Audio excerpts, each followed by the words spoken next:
Eu vi meu genro dar 3 tapas no rosto da minha filha, bem na minha frente. Mas o que me gelou por completo foi ouvir aplausos.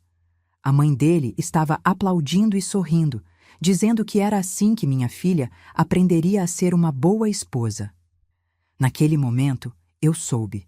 Eles tinham acabado de despertar o pior inimigo que poderiam ter. Mas antes de continuar, confira se você já está inscrito no canal e escreva nos comentários. De onde você está assistindo este vídeo? Adoramos saber até onde nossas histórias estão chegando. Meu nome é Carmen Alves. Tenho 54 anos e trabalho como investigadora particular há quase 30 anos. Passei 3 décadas da minha vida rastreando pessoas, descobrindo segredos, desvendando mentiras. Achei que já tinha visto de tudo nessa profissão: traições, crimes, fraudes. Mas nada, absolutamente nada, me preparou para aquela noite de sábado quando fui jantar na casa da minha filha. Era 15 de abril. Lembro da data porque era o aniversário de casamento dela. 3 anos casada com Diego. Minha única filha, Júlia, 29 anos, formada em arquitetura, dona de um sorriso que iluminava qualquer ambiente. Ou pelo menos costumava iluminar. Nos últimos meses, esse sorriso tinha desaparecido. Cheguei às 8 da noite no apartamento deles, um lugar bonito na zona sul da cidade. Júlia abriu a porta usando uma blusa de mangas compridas mesmo no calor de abril. Seu cabelo estava diferente, mais curto, cobrindo parte do rosto. Quando me abraçou, senti seu corpo tenso como uma corda prestes a arrebentar.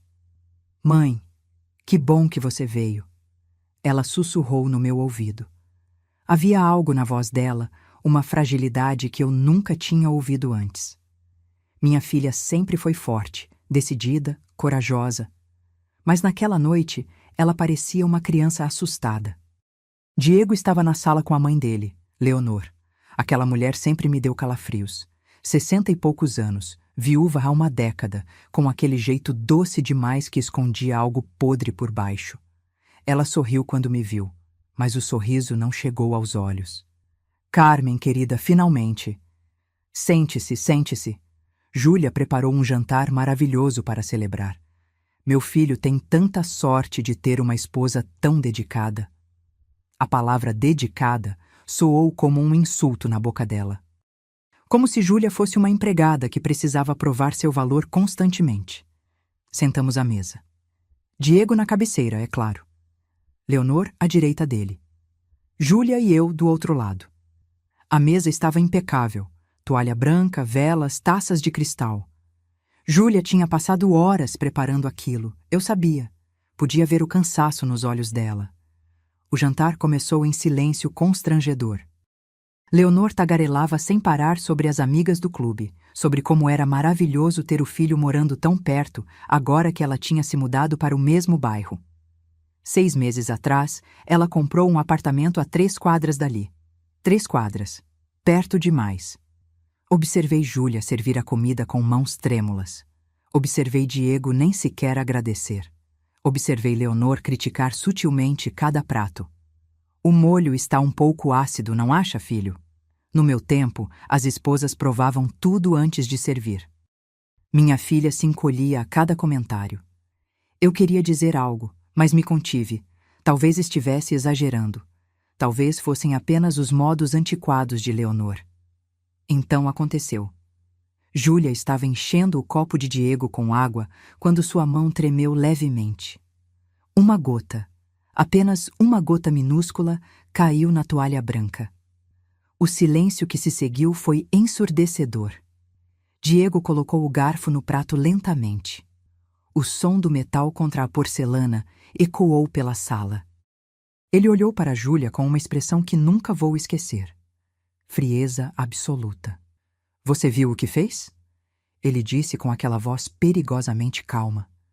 Júlia abriu a boca para se desculpar, mas não teve tempo. O que aconteceu nos próximos segundos mudou tudo. Diego se levantou e deu um tapa no rosto de Júlia. Não foi um tapa qualquer. Foi brutal. O som ecoou pela sala. Antes que eu pudesse processar o que estava vendo, veio o segundo. Depois o terceiro. minha filha caiu da cadeira. Bateu no chão de mármore com um baque surdo. Sangue escorria do canto da boca dela. Ela ficou ali, encolhida, tremendo, e então ouvi. Palmas. Leonor estava aplaudindo. Muito bem, filho, ela disse com um sorriso satisfeito. É assim que ela aprende a se comportar. Uma esposa desastrada precisa de correção. Eu tive que educar seu pai da mesma forma. Deus o tenha. É para o bem dela. Meu sangue gelou. Não de medo, de uma fúria tão profunda que por 30 segundos eu não consegui me mexer. Mas aqueles 30 segundos não foram de paralisia. Foram de cálculo. Sou investigadora há 3 décadas. Trabalho com provas, com evidências, com estratégia.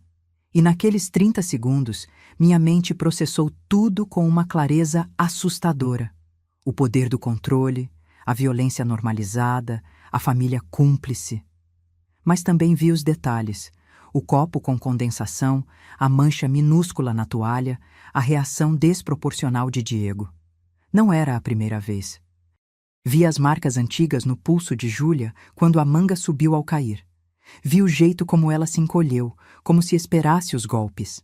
Vi a cumplicidade de Leonor, a alegria doentia nos olhos dela. E tomei minha decisão. Levantei da cadeira devagar, em silêncio. Peguei meu celular na bolsa. Minhas mãos não tremeram nem uma vez. Disquei um número que estava nos meus contatos favoritos há 25 anos. Delegado Santos. Eu disse com uma voz tão fria que até eu mesma me surpreendi. Aqui é Carmen Alves. Preciso de uma viatura urgente no apartamento 1502, Rua das Acácias, 847. Violência doméstica em andamento com testemunha ocular. Vou ativar a gravação agora. E ativei. Coloquei o celular no viva voz sobre a mesa com o gravador ligado. Olhei diretamente nos olhos de Diego. Repita o que você acabou de fazer, eu disse. Repita o que sua mãe acabou de dizer. Por favor, tenho a noite inteira. O rosto de Diego mudou de vermelho arrogante para branco fantasmagórico em 3 segundos. Ele olhou para o celular na mesa como se fosse uma cobra venenosa. Você não pode fazer isso, ele gaguejou. Não posso? Repeti calmamente. Sou investigadora particular com licença ativa há 29 anos. Tenho contato direto com a Delegacia de Crimes contra a Mulher. Você acabou de espancar minha filha na minha frente, com sua mãe aplaudindo e justificando a violência. Isso a torna cúmplice legal. Quer tentar me impedir? Diego deu um passo na minha direção. Levantei a mão.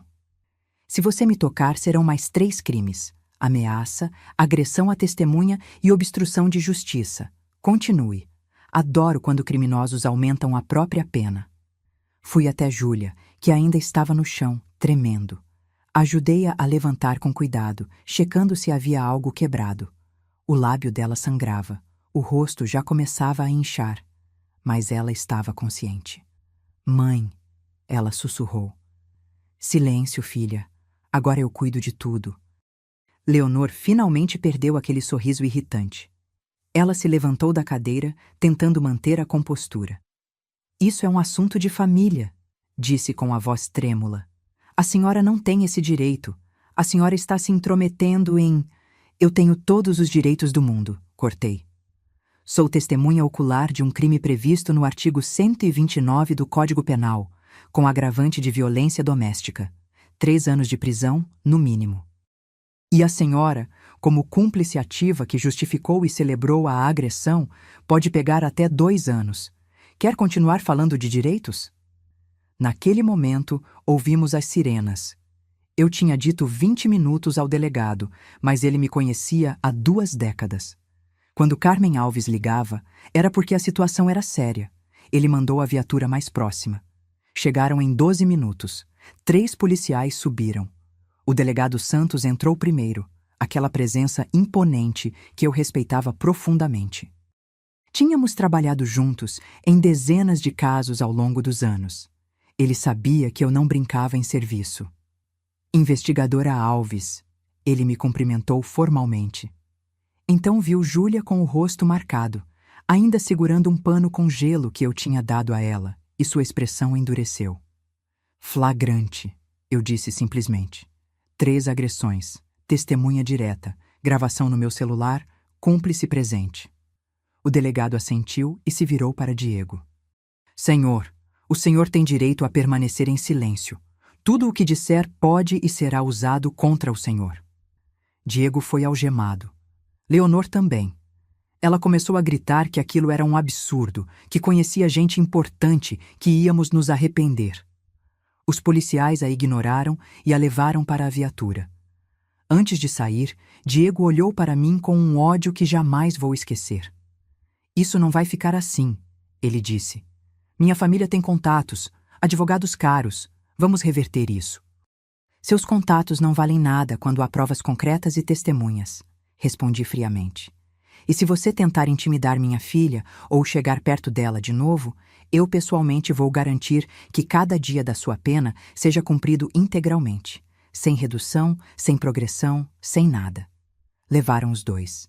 Quando a porta se fechou, finalmente abracei minha filha de verdade. Ela desabou nos meus braços, chorando como não chorava desde criança. Chorou por horas, liberando anos de silêncio, de medo, de dor acumulada. Por que você nunca me contou? Perguntei quando ela finalmente conseguiu falar. Porque eu tinha vergonha, mãe. Ela soluçou. Você sempre foi tão forte, tão competente. Você resolve casos impossíveis.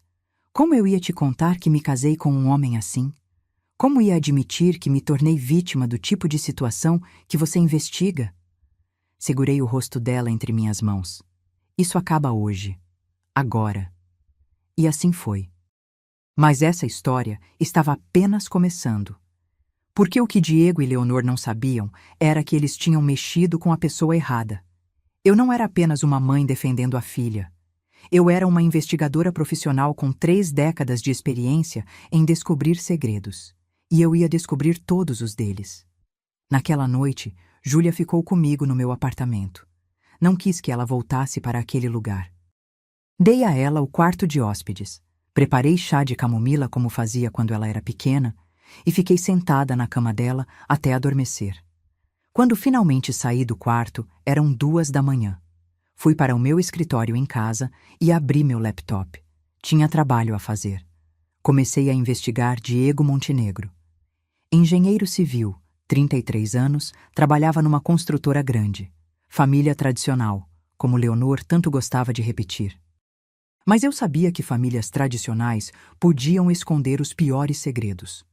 Busquei registros públicos primeiro. Diego tinha um histórico limpo. Nenhuma denúncia anterior, nenhum processo. Mas isso não significava nada.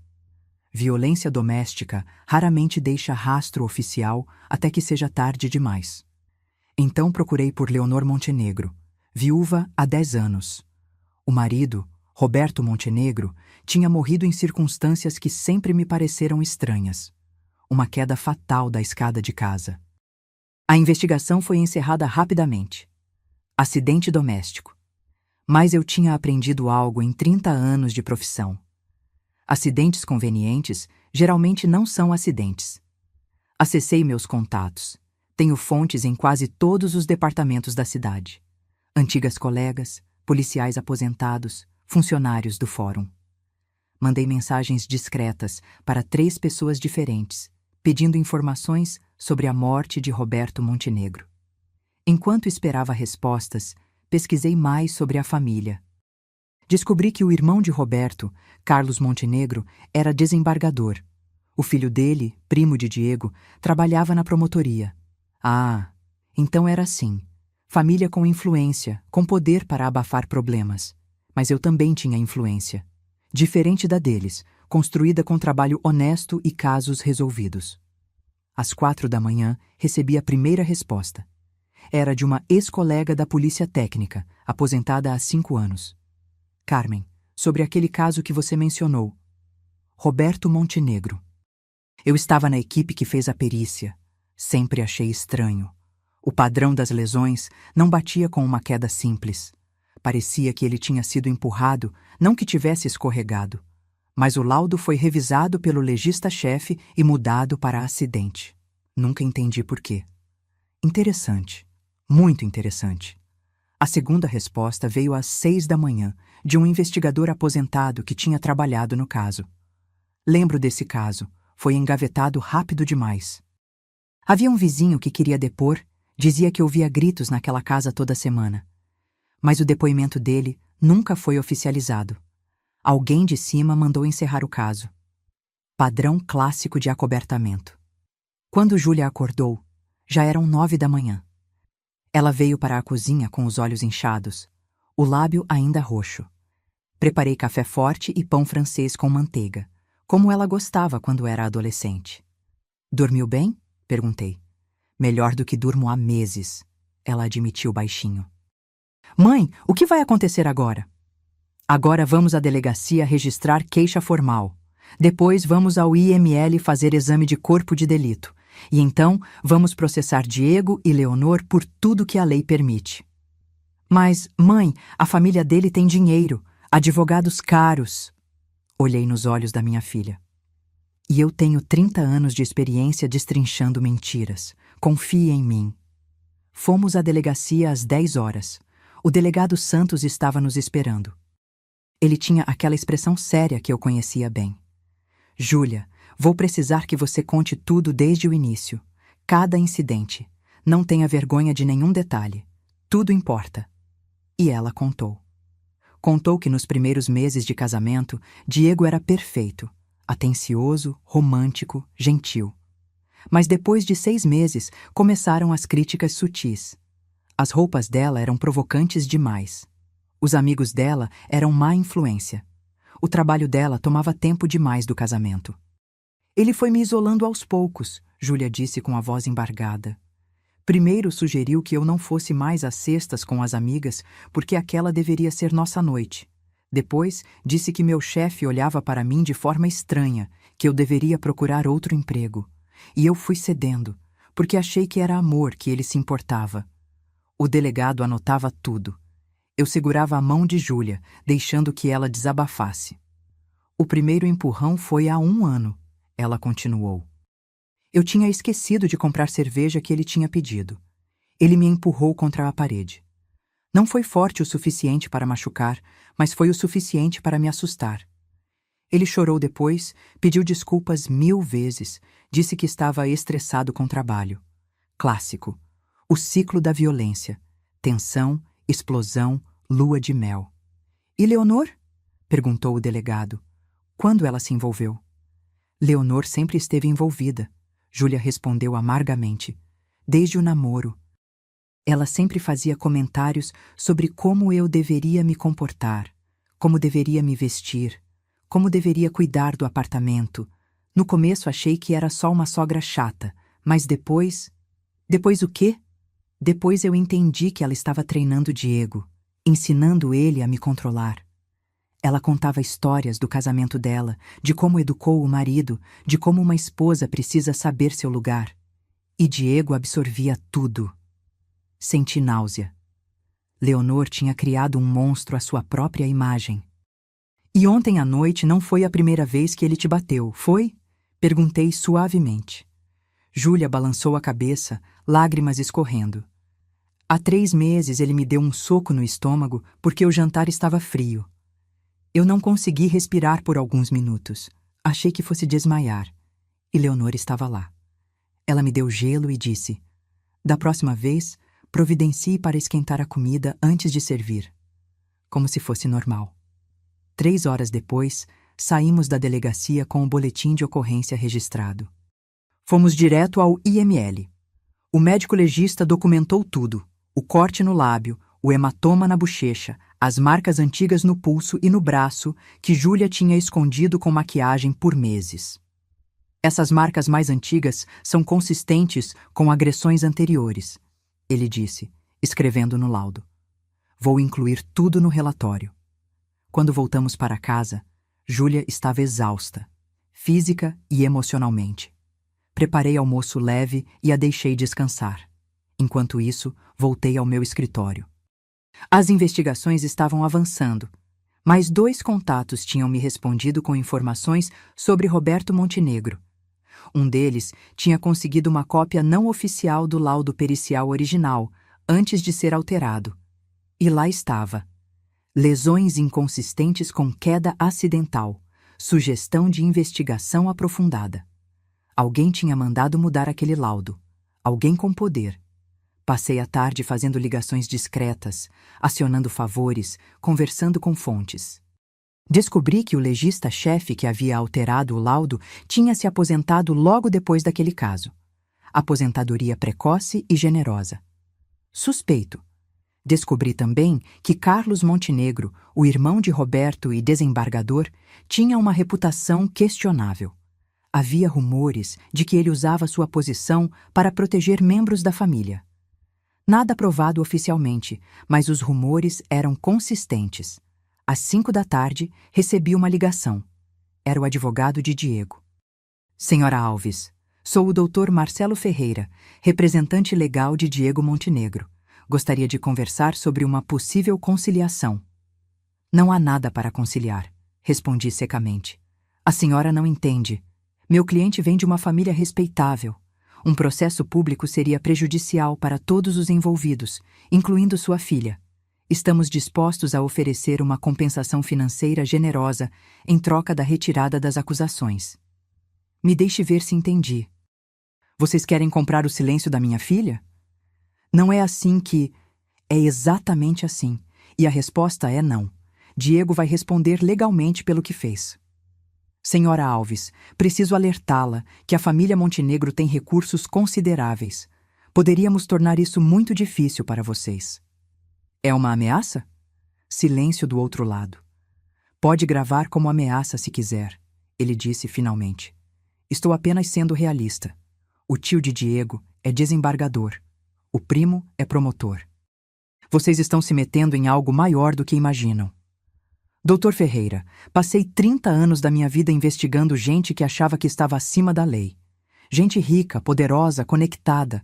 Sabe quantos deles estão livres hoje? Nenhum. Porque eu não desisto. E não vou começar agora que é minha própria filha. Desliguei. 2 minutos depois, meu telefone tocou novamente. Número desconhecido. Alô? Carmen Alves? Era uma voz feminina, mais velha, educada. Quem está falando? Meu nome é Teresa, Teresa Cardoso. Você não me conhece, mas eu conheci Roberto Montenegro. Eu era a empregada da família há 15 anos. Meu coração acelerou. Continue. Vi a notícia sobre a prisão de Diego e Leonor, e pensei que talvez fosse hora de alguém contar a verdade sobre o que aconteceu naquela casa. Que verdade? A verdade sobre a morte de Roberto, sobre o que Leonor realmente fez. Marquei de encontrar Teresa num café discreto no centro da cidade. Fui sozinha, não quis levar Júlia. Ela precisava descansar, se recuperar. E eu precisava descobrir até onde ia a podridão daquela família. Teresa chegou pontualmente às 7 da noite. Era uma senhora de uns 60 anos, cabelos grisalhos presos num coque, mãos calejadas de quem trabalhou a vida inteira. Ela pediu chá e ficou mexendo na xícara nervosamente antes de começar a falar. Eu trabalhei na casa dos Montenegro por 10 anos, ela começou. Desde que Diego era adolescente até 1 ano depois da morte de Roberto. Depois não aguentei mais e saí. O que você viu, Teresa? Ela respirou fundo. Roberto era um bom homem. Gentil, educado comigo e com todo mundo. Mas ele tinha medo da própria esposa. Eu via nos olhos dele. Leonor controlava tudo naquela casa. O dinheiro, as decisões, as amizades. Roberto não podia sair sem avisar onde ia, com quem, que horas voltava. E se ele desobedecesse? Ela gritava, quebrava coisas. Uma vez atirou um prato nele, acertou a cabeça. Ele sangrou muito. Eu tive que levar ele no banheiro para limpar enquanto ela ria na sala. Senti um frio na espinha. E Diego via tudo isso? Diego cresceu vendo. Leonor dizia para o menino que aquele era o jeito certo de um casamento funcionar. Que o homem que não é firme não é respeitado. Que a mulher precisa saber mandar. Ela inverteu tudo, entende? Ensinou para o filho que violência era normal, que controle era amor. Teresa tomou um gole do chá com mãos trêmulas. Na noite que Roberto morreu, ela continuou. Eu estava lá. Era meu dia de folga, mas tinha esquecido minha carteira e voltei para pegar. Quando cheguei, ouvi gritos. Roberto e Leonor estavam brigando no andar de cima. Ele dizia que queria o divórcio, que não aguentava mais viver assim, que ia procurar um advogado. E o que Leonor disse? Ela riu. Aquela risada fria que me dava arrepios. Disse que ele nunca ia sair daquela casa, que ela se certificaria disso. E então ouvi um barulho alto, como se alguém tivesse empurrado alguém. Depois o som de algo caindo pela escada. Você viu? Não. Eu estava embaixo ainda. Quando subi correndo, Roberto estava caído no pé da escada. Leonor estava no topo, olhando para baixo. E sabe o que ela disse? Que pena, ele caiu. Mas não havia pena na voz dela. Havia satisfação. Por que você nunca contou isso na época? Teresa baixou os olhos. Porque eu estava com medo. Leonor me procurou no dia seguinte e disse que, se eu contasse alguma coisa diferente do que ela tinha falado para a polícia, ela se certificaria de que eu nunca mais trabalhasse em lugar nenhum. Disse que a família dela tinha contatos, poder, que eu era apenas uma empregada e ninguém acreditaria em mim. E ela tinha razão. Eu era pobre, sem família, sem recursos. Quem acreditaria na minha palavra contra a dela? Mas você está contando agora. Porque não aguento mais carregar esse peso. Porque Roberto era um bom homem que morreu nas mãos de uma mulher má. E porque agora vejo Diego fazendo a mesma coisa com sua filha. O ciclo continua. E alguém precisa parar isso. Peguei meu gravador do bolso. Teresa, você estaria disposta a repetir tudo isso oficialmente? Num depoimento gravado que possa ser usado em investigação? Ela hesitou apenas um segundo. Sim, cansei de ter medo. Passamos as próximas 2 horas no meu escritório gravando o depoimento completo de Teresa. Cada detalhe, cada lembrança. Ela assinou um termo confirmando a veracidade de tudo. No dia seguinte, levei o depoimento direto para o delegado Santos. Ele ouviu a gravação inteira com expressão cada vez mais séria. Isso muda tudo, ele disse quando terminou. Vou encaminhar para o Ministério Público.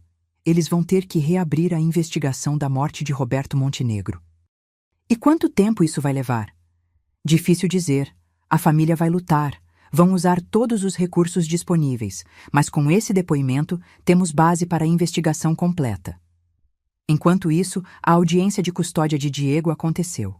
O juiz manteve a prisão preventiva dele, apesar dos advogados caros argumentarem que ele não oferecia perigo. As provas eram claras demais, o flagrante irrefutável demais. Leonor foi solta com tornozeleira eletrônica e proibição de se aproximar de Júlia.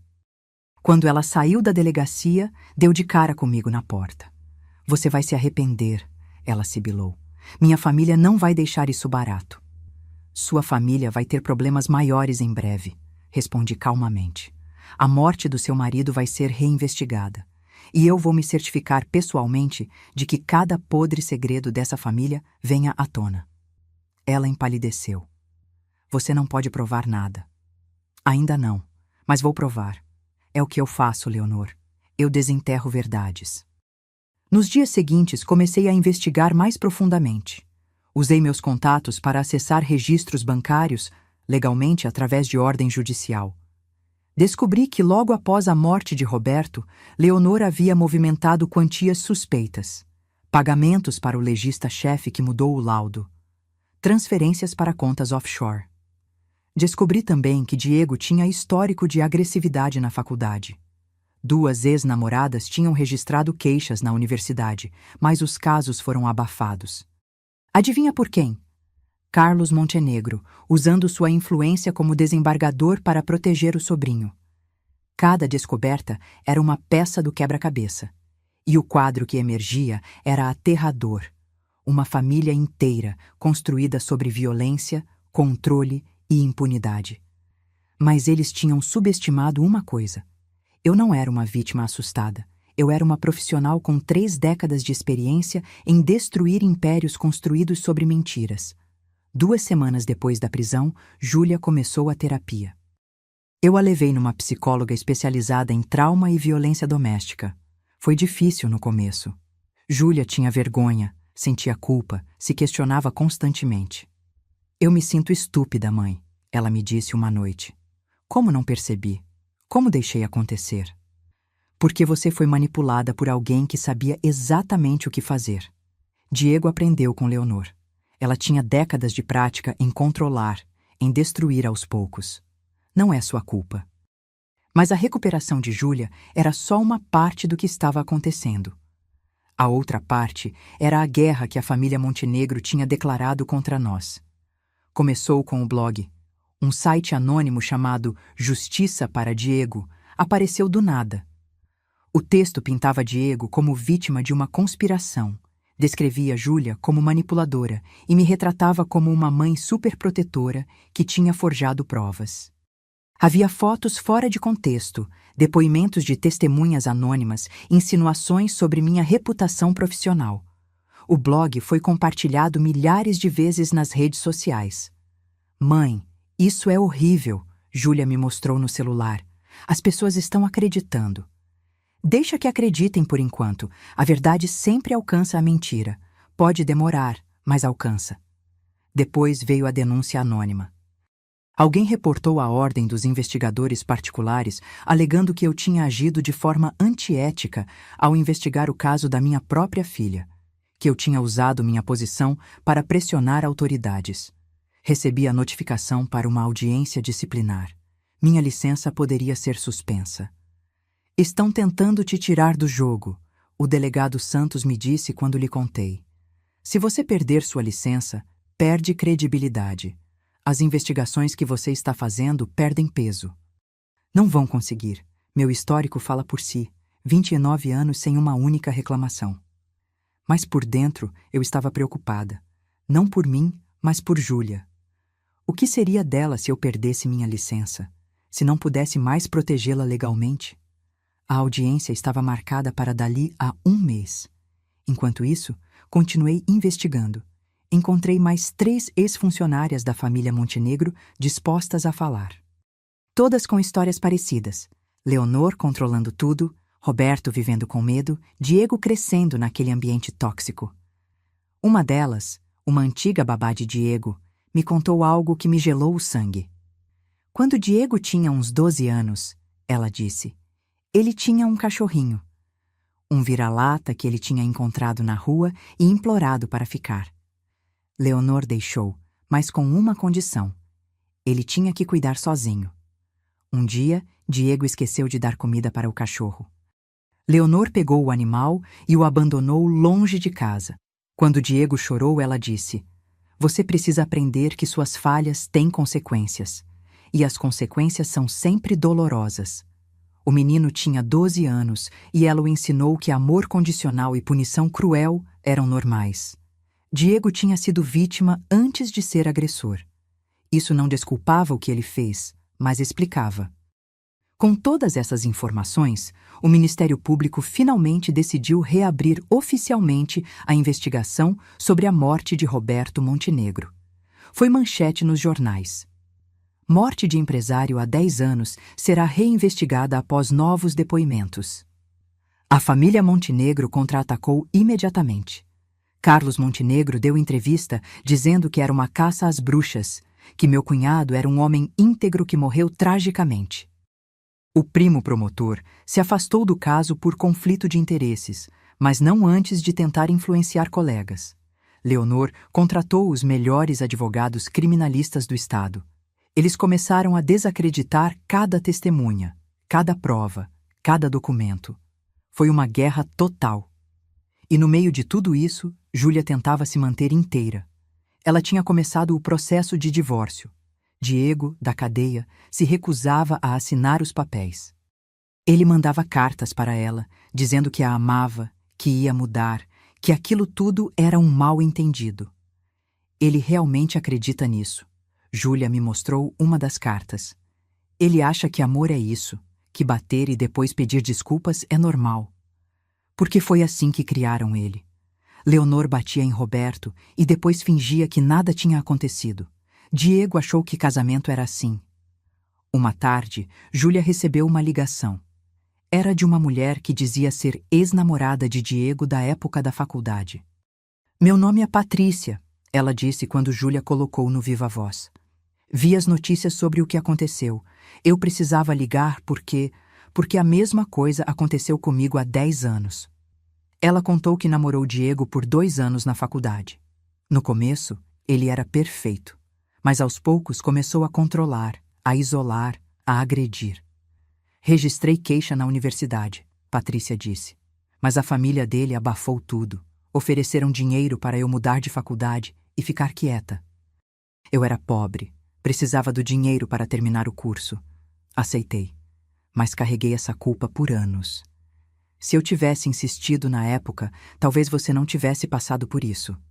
Não é sua culpa, Júlia disse com lágrimas nos olhos. Eles são poderosos. Eles sabem como calar as pessoas.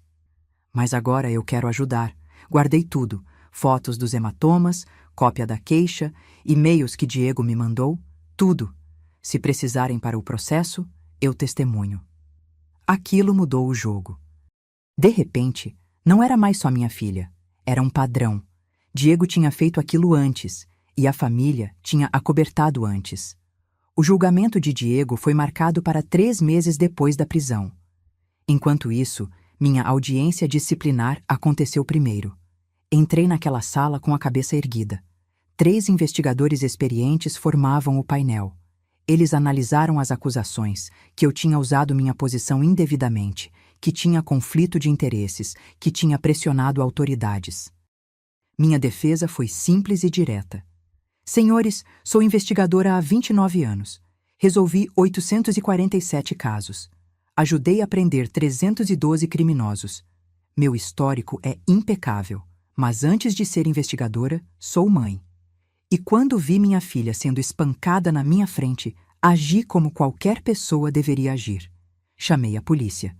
Não usei influência indevida. Usei o telefone, como qualquer cidadão pode fazer. As provas foram coletadas legalmente. O flagrante foi legítimo.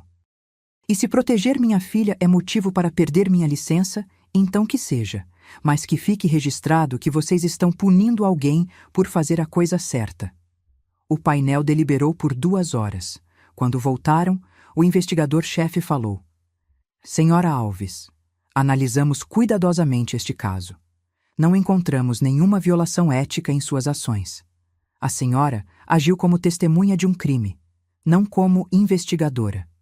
Sua licença permanece ativa. Caso encerrado. Saí de lá com a sensação de vitória. Pequena, mas importante. O julgamento de Diego foi mais complexo. A defesa tentou de tudo. Alegou transtorno mental temporário, disse que Júlia o tinha provocado, trouxe testemunhas que juraram que minha filha era problemática.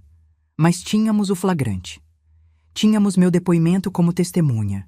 Tínhamos o laudo do IML. Tínhamos a gravação. E agora tínhamos Patrícia, mostrando que não era a primeira vez. Júlia teve que depor. Foi a coisa mais difícil que ela já fez. Teve que contar tudo na frente de estranhos, reviver cada momento de dor. Mas ela se manteve firme. Olhou para Diego nos olhos e contou a verdade. O júri deliberou por um dia inteiro. Quando voltaram, o veredicto foi unânime. Culpado. Em todas as acusações. 4 anos de prisão. Ordem de restrição permanente. Diego não demonstrou nenhuma emoção. Só olhou para Júlia com aqueles olhos vazios e disse: Você destruiu minha vida. Não, Júlia respondeu com voz firme. Você destruiu a sua. Eu só sobrevivi. Leonor, sentada na galeria, chorou, mas não eram lágrimas de remorso. Eram lágrimas de raiva por ter perdido o controle. A investigação sobre a morte de Roberto estava avançando paralelamente. Com o depoimento de Teresa e das outras funcionárias, com a análise do laudo original, com os registros financeiros suspeitos, o Ministério Público tinha material suficiente para indiciar Leonor. Ela foi formalmente acusada de homicídio doloso. O julgamento dela foi marcado para 6 meses depois. Nesse meio tempo, mais coisas vieram à tona. um jornalista investigativo que estava acompanhando o caso descobriu que Carlos Montenegro, o desembargador, tinha abafado pelo menos outros 5 casos envolvendo membros da família nos últimos 15 anos. Casos de agressão, fraude, abuso de poder. Isso gerou uma investigação do Conselho Nacional de Justiça. Carlos Montenegro foi afastado do cargo. O primo promotor também enfrentou processo administrativo. A família inteira estava desmoronando, e não por vingança minha. Simplesmente porque finalmente alguém tinha tido coragem de acender a luz. E quando você acende a luz, as baratas fogem. Júlia, aos poucos, foi se recuperando. A terapia estava ajudando. Ela voltou a trabalhar, começou a sair com amigas novamente, começou a sorrir de verdade. "Sabe o que é estranho, mãe?" Ela me disse uma noite. "Eu achava que me sentir culpada, que destruí a vida de Diego, que separei uma família. Mas eu não sinto. Eu me sinto livre. Porque você está livre, filha. Livre de alguém que te machucava. Livre do medo. Livre da violência. E tudo graças a você. Se você não tivesse ligado naquela noite, você teria encontrado outra forma de sair", interrompi. "Mais cedo ou mais tarde. Porque você é forte, Júlia. Sempre foi." O julgamento de Leonor foi o mais esperado. O tribunal ficou lotado. Jornalistas, curiosos, familiares de outras vítimas da família Montenegro. A acusação apresentou todas as provas. O depoimento de Teresa, as fotos antigas das lesões de Roberto, os laudos alterados, os pagamentos suspeitos, tudo. A defesa tentou desacreditar tudo. Disseram que Teresa era uma funcionária ressentida, que os laudos tinham sido alterados por erro administrativo, que os pagamentos eram legítimos. Mas a promotora foi brilhante. Ela conectou todos os pontos. Mostrou o padrão de violência, o controle sobre Roberto, a criação tóxica de Diego, o acobertamento da família. "Senhores jurados", ela disse no argumento final, "não estamos aqui julgando apenas a morte de um homem. Estamos julgando décadas de violência normalizada, de vítimas silenciadas, de poder usado para acobertar crimes. Leonor Montenegro matou o marido e ensinou o filho a repetir o ciclo. Quantas outras vítimas existiriam se não tivéssemos parado isso aqui? O júri levou apenas 6 horas para decidir. Culpada. Homicídio qualificado. 12 anos de prisão. Sem possibilidade de progressão de regime nos primeiros 6 anos. Quando leram a sentença, Leonor finalmente perdeu a compostura. Ela gritou que era injustiça, que sua família tinha sido perseguida, que nós éramos as verdadeiras culpadas. Mas ninguém estava mais ouvindo. 6 meses depois do julgamento, Júlia vendeu o apartamento onde tinha morado com Diego. Ela não queria mais nada daquele lugar, daquelas memórias. Com o dinheiro, ela comprou um apartamento novo, só dela, pequeno, mas cheio de luz. Decoramos juntas, cores vibrantes, plantas em todas as janelas, fotos de momentos felizes nas paredes. "É meu recomeço", ela disse no dia da mudança. "Meu espaço. Ninguém pode tirar isso de mim." Ela também começou a dar palestras.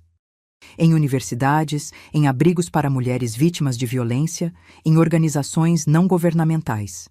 Contava sua história para ajudar outras mulheres a reconhecerem os sinais, a terem coragem de denunciar. "Se eu puder ajudar uma única pessoa a sair antes que seja tarde demais", ela dizia, "tudo terá valido a pena." Eu continuei meu trabalho como investigadora, mas agora com uma missão adicional. Aceito casos de violência doméstica pro bono. Mulheres que não têm recursos para contratar investigador particular. Eu as ajudo a coletar provas, a se proteger, a reconstruir suas vidas. É minha forma de honrar o que passamos, de transformar dor em propósito. Patrícia, a ex-namorada de Diego que teve coragem de testemunhar, também se tornou ativista. Ela fundou uma ONG que ajuda vítimas universitárias de violência no namoro. Casos que costumam ser abafados por famílias poderosas. "Ninguém mais vai ser silenciada com dinheiro", ela disse na inauguração. "Não se conseguir evitar." Quanto a Diego, ele está cumprindo pena. Ouvi dizer que está fazendo terapia na prisão, tentando entender o que o tornou quem ele se tornou. Se isso é real ou apenas parte de um plano para reduzir a pena, não sei. E, sinceramente, não me importo mais. Leonor também está presa. Ela sofreu um AVC leve há alguns meses, ficou com sequelas. Precisa de ajuda para coisas básicas. A mulher que controlava tudo agora depende de outros para tudo. Eu não sinto prazer nisso. Não sinto vingança. Só sinto nada. Ela deixou de ter poder sobre nossas vidas. Carlos Montenegro, o desembargador, foi cassado. Nunca mais poderá exercer a função. O primo promotor foi demitido. A família Montenegro, que um dia foi sinônimo de poder e influência, agora é sinônimo de corrupção e violência. E nós, que fomos empurradas, espancadas, ameaçadas, agora caminhamos livres. Hoje faz 2 anos desde aquela noite. 2 anos desde que vi minha filha sangrando no chão enquanto aquela mulher aplaudia. Às vezes ainda tenho pesadelos com aquele momento, com o som dos tapas, com os aplausos, com o sangue no chão. Mas então acordo e lembro. Acabou. Realmente acabou. Júlia está bem. Está namorando alguém novo, um professor de história que a trata com respeito e carinho. Eles vão devagar, sem pressa. Ela está aprendendo a confiar de novo. Ele é tão diferente, mãe, ela me disse outro dia. Ele pede minha opinião. Respeita quando eu digo não. Me incentiva a passar tempo com minhas amigas. É estranho, porque é normal. É assim que deveria sempre ter sido. Eu sei agora, graças a você. Mas não foi só graças a mim. Foi graças a ela também, que teve coragem de continuar. Graças a Teresa, que guardou a verdade por 1 década até poder contá-la. Graças a Patrícia, que voltou depois de anos para fazer justiça. Graças a todas as mulheres que se recusaram a continuar caladas. Ontem, Júlia me ligou animada. Mãe, você precisa vir aqui ver uma coisa. Fui até o apartamento dela. Quando entrei, vi o que era. Ela tinha emoldurado uma foto nossa 3. Eu, ela e o pai dela, tirada anos atrás, quando ela ainda era adolescente. Estava guardada numa caixa, ela explicou. Encontrei hoje de manhã e pensei que o papai ficaria orgulhoso de nós, de como sobrevivemos, de como lutamos. Olhei para aquela foto. Meu marido, que morreu quando Júlia tinha 22 anos.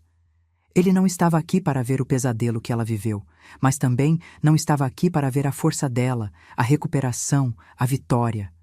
Ele ficaria muito orgulhoso, concordei. De você, de nós, de tudo. Ficamos ali, abraçadas na frente daquela foto, mãe e filha que passaram pelo inferno e saíram do outro lado. Não inteiras, porque ninguém sai inteiro, mas vivas, fortes, juntas. E isso basta. A vida continua. Júlia trabalha, namora, sonha com o futuro. Eu continuo investigando, ajudando outras mulheres, fazendo minha parte para mudar as coisas. O trauma nunca desaparece completamente. Tem dias que Júlia ainda tem crises de ansiedade. Tem noites que eu ainda acordo pensando: e se eu não tivesse ligado? E se eu tivesse hesitado? Mas então lembro, eu liguei. Eu não hesitei. E minha filha está viva por causa disso. Recentemente, recebi uma mensagem de uma mulher desconhecida. Ela tinha assistido a uma das palestras de Júlia e disse: Sua história me deu coragem para denunciar meu marido. Obrigada por salvar sua filha. Isso me mostrou que é possível sair. Foi quando entendi.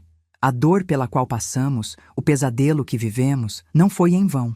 Se nossa história pode ajudar uma pessoa, 10 pessoas, 100 pessoas a saírem de situações abusivas, então cada lágrima, cada batalha, cada noite sem dormir, valeu a pena.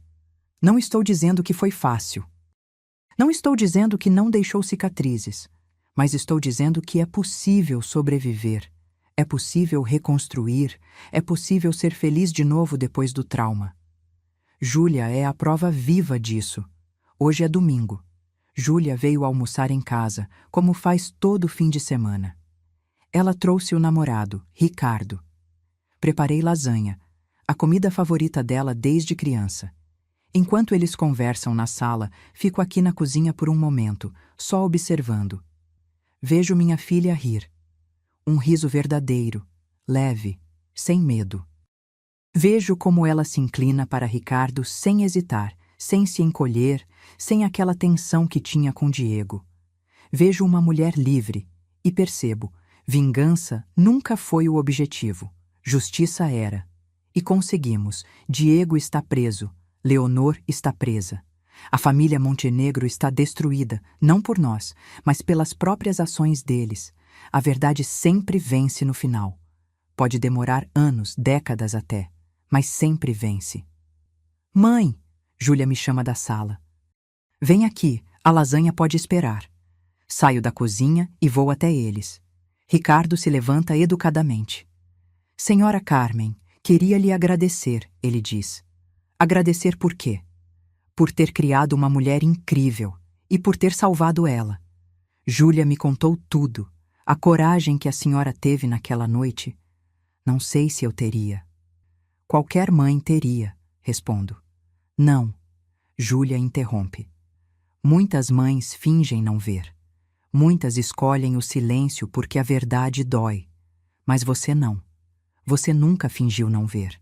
Sento no sofá ao lado dela e pego sua mão. E eu nunca vou. Enquanto eu estiver viva, você sempre terá quem te proteja. Eu sei, mãe, eu sempre soube. Almoçamos juntos, os três. Conversamos sobre trabalho, sobre planos, sobre viagens futuras. Conversamos sobre coisas normais do dia a dia, e essa normalidade, essa leveza, é a maior vitória de todas. Depois do almoço, quando Ricardo vai ao banheiro, Júlia me puxa para o canto. Mãe, eu queria te contar uma coisa. O quê?